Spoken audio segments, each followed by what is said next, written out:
გაყიდვები მიმდინარეობს, არსებობს რაღაც ესეთი ჰაერი, რომელსაც ყიდიან 3000 კვადრატულ $3,000. პირველადი შენატანი არის 20%. დაახლოებით $30,000 რომ შევიტანო ეხლა მზად არიან, რომ თანხა მიიღონ. არაბულ ქალაქში, რომელიც გონიოსა და კრწანიშში შენდება, ბინების გაყიდვა უკვე დაწყებულია. ბესიკ დონაძემ ექსპერიმენტის შედეგად გაარკვია, რომ არაბული კომპანია აპარტამენტებს უკვე ყიდის. გაყიდვების მენეჯერმა უთხრა, რომ ყველაზე პატარა ფართი კრწანიშში 50 კვადრატული მეტრია. კვადრატულის ფასი $3,000 და აშენებული ბინა მაქსიმუმ 3 წელში ჩაბარდება, თუმცა ბინების გასაყიდად პროექტები ჯერ შედგენილი არ არის. იგლ ჰილსში დაწყებულია გაყიდვები, ანუ ფაქტობრივად ეხლა მე $30,000 რო გადავუხადო, უკვე ხვდები არარსებული ბინის მეპატრონე. ჩვენ ველოდებით ინვესტიციას იმ კომპანიიდან, რომელიც არის საკმაოდ რეპუტაციული კომპანია, მათ საკმაოდ დიდი ფული აქვთ, ასე რომ ვთქვათ, მაგრამ როგორც ჩანს, მხოლოდ სახელი არის ჯერჯერობით საქართველოში, ანუ არ ჩანს ჯერ ჩადებული ფული. დაიწყეს თუ არა ბინების გაყიდვა, მაშინ როცა საჯარო რეესტრში წილები ასახული არ არის, მშენებლობის ნებართვა ჯერ არ გაცემულა, როგორ ყიდის კომპანია აპარტამენტებს. იგლ ჰილს საქართველოს გაყიდვების ოფისში ამტკიცებენ, რომ მომხმარებელს ინფორმაციას მხოლოდ პროექტზე აწვდიან და ბინებს ჯერ არ ყიდიან. მოქალაქეებს აწვდიან ინფორმაციას, როგორ შეუძლიათ ყიდვა ფართების კომენტარი არ გვაქვს. ჯერჯერობით ისე რომ ნახაზებს არ აწვდიან, რა იქნება არ არის. ინფორმაცია აქვს კომენტარს ვერ გავაკეთებ. თუ ახლა გაყიდვები არ დაგიწყეთ, როგორი სახის ინფორმაციას აწვდით მოქალაქეებს? სამწუხაროდ არ გვაქვს უფლება, რომ თქვენ გესაუბროთ ზოგადად. კომპანიის ოფიციალური მოგებები არასდროს ინფორმაციას ესეც მითუმეტეს როგორც თქვენ.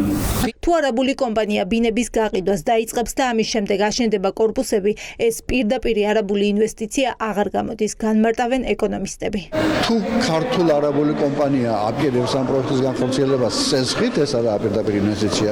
თუ აპირებს წინასწარი გაყიდვებით, ეს არ არის პირდაპირი ინვესტიცია. ამ შემთხვევაში ინვესტიციას დებს ბინის თუ ოფისის მყიდველი, მნიშვნელობა არ აქვს, ჩვენი მოქალაქე იქნება თუ უცხოელი.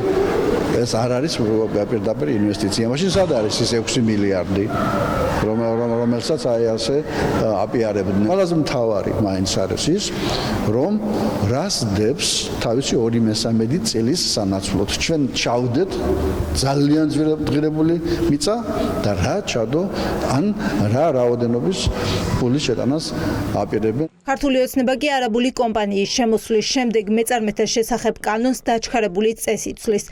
33%-იანი წილის მფლობელ სახელმწიფოს შესაძლებლობა ექნება არაბულ კომპანიასთან სამეთვალყურეო საბჭოში საჯარო მოხელე ჰყავდეს წარმომადგენლად. კანონპროექტის მიღების შედეგად გაჩნდება სამართლებრივი საფუძველი სახელმწიფო აფხაზეთის ან აჭარის ავტონომიური რესპუბლიკის 50 ან 50%-ზე ნაკლები წილობრივი მონაწილეობით მოქმედი საწარმოების სამეთვალყურეო საბჭოში წარმომადგენელი იყოს საჯარო მოსამსახურე. საბჭოს წევრის წარდგენასაც შესაბამისად დაჭირდება ან კონკრეტული სამინისტროს მინისტრის გადაწყვეტილება, ან თუ მთავრობის დონეზე იქნება სამეთვალყურეო საბჭო და მთავრობა დებს შესაბამის ხელშეკრულებას და ერთად იქნება საწარმო, მაშინ მთავრობის გადაწყვეტილება კონკრეტული საჯარო მოსამსახურის სამეთვალყურეო საბჭოში გაწევრებასთან დაკავშირებით. ვინ იქნება სახელმწიფოს წარმომადგენელი სამეთვალყურეო საბჭოში? ეკონომიკის მინისტრი მარიამ ქრუიშვილი, რომელიც კონტრაქტის დადებაში მონაწილეობდა თუ თავად ირაკლი კობახიძე, ქართულ ოცნებაში ორაზროვანი პასუხები აქვთ. ირაკლი კობახიძე იქნება თუ არა სამეთვალყურეო საბჭოს წევრი?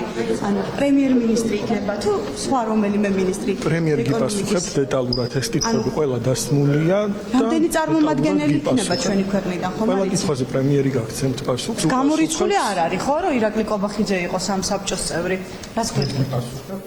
არჩევანი შეიძლება იყოს მათ რა თქმა უნდა, ახლა კობახიძე თუ დრო ექნება და რა გადაწყვიტავს რომ შესაძლებელია, კი ბატონო.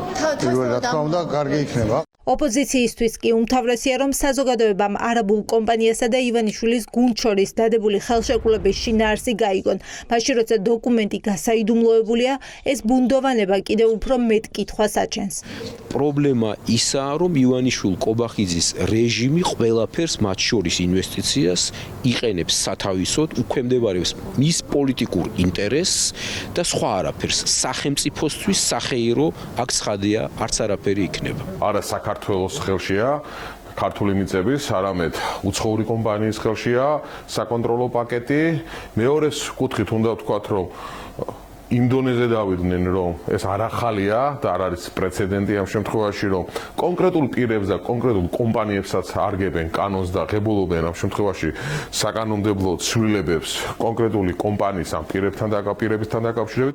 ამ კითხვებზე პასუხებს წესით ხვალ პარლამენტიდან მოვისმენთ. ოცნების გუნდმა ინტერპელაციის წესით ირაკლი კობახიძე საკანონმდებლო ორგანოში დაიბარა და ანონსებულია, რომ ის სწორედ არაბულ კომპანიასთან დაკავშირებით ისაუბრებს.